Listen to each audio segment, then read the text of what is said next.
আসসালামু আলাইকুম।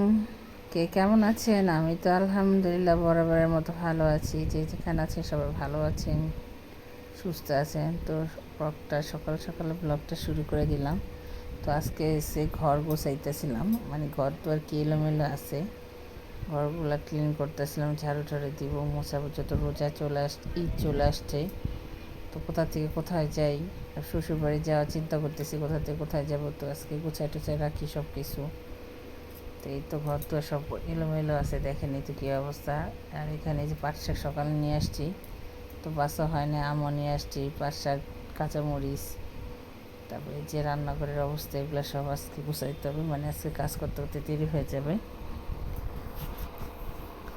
এই তো আজকে ঘর সব পরিষ্কার করবো, তারপর আবার রান্না বাড়া আছে, চাদর টাদর উঠেছে, কাপড় চোপড় অনেকগুলো ধুইতে হবে, প্রচুর কাপড় চোপড় আছে। এই যে এক বালতি ভিজিয়ে রাখছে, একগুলো কতগুলো ধুইছি।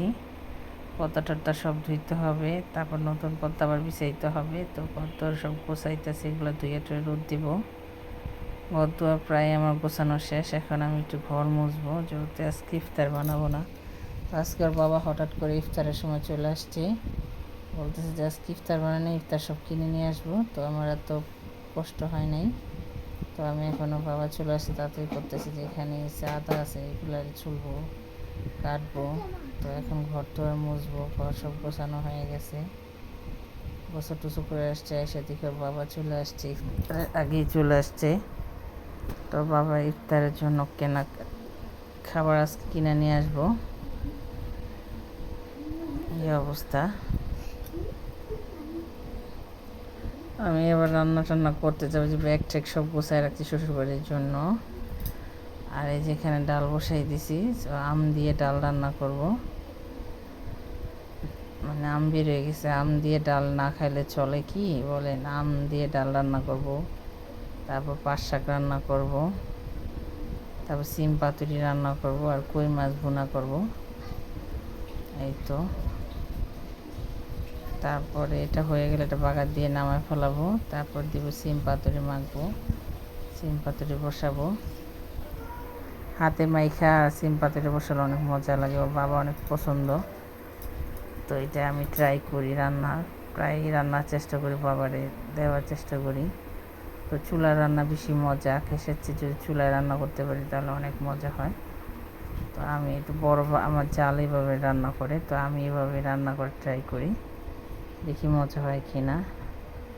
তো অল্প করে পানি দিতে হয়, বেশি পানি দিলে সিমটা নরম হয়ে যায় বেশি, একদম শুকনা শুকনা থাকতে হবে, যেমন একটা গায়ে আরেকটা যেন না লাগে, একদম ওটা মজা। বেশি পানি দিলে অত সাদা, তো আমার আবার বেশি পানি পড়ে যায়, আমার জাল দেখছি একটুখানি পানি দেয়। তো এটা হয়ে গেলে এটারে আমার কষানো মাখা টাকা শেষ, সেখানে চুলাই দিব। এটা হয়ে গেলে তারপর আসবো কই মাছ ভুনা করব। তো আম ডাল হয়ে গেছে, সিম পাতুরে গেছে নে, এখন পাট শাকটা রান্না ফেলাইছি, এখন মাছটা রান্না করলে আমার রান্না শেষ, কমপ্লিট। আজকে কই মাছ ভুনা করব। এই যে এখানে পাট শাক আছে, বোম্মার মুস্তা আছেই, তারপর এখানে কই মাছ ভুনা করছি। তো আর এখানে আছে সিম পাতুরি, আর আছে আম ডাল। তো মাছটা আমারই খেতে হবে, আর বাবা খাবে না, সে সিম পাতুরি দিয়ে ভাত খাবে। যে রান্না বাড়া শেষ, তোর বাবা হঠাৎ করে চলে আসছে ইফতারের সময়।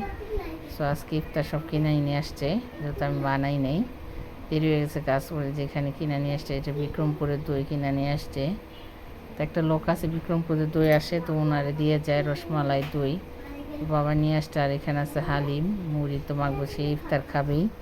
এখানে যে ছোলা বুট কিনে নিয়ে আসছে, তারপরে যে আঙ্গুর ঠাঙ্গুর আমি ধুয়েছে, যা ছিল তাই দিছি। যাই হোক, সে ইফতার করুক, আমিও বসলাম, মেয়েও বসলাম। যাই হোক, ভিডিওটা ভালো, লাইক কমেন্ট শেয়ার করবেন। ফাতেহা ব্লগের সাথে, আল্লাহ হাফেজ।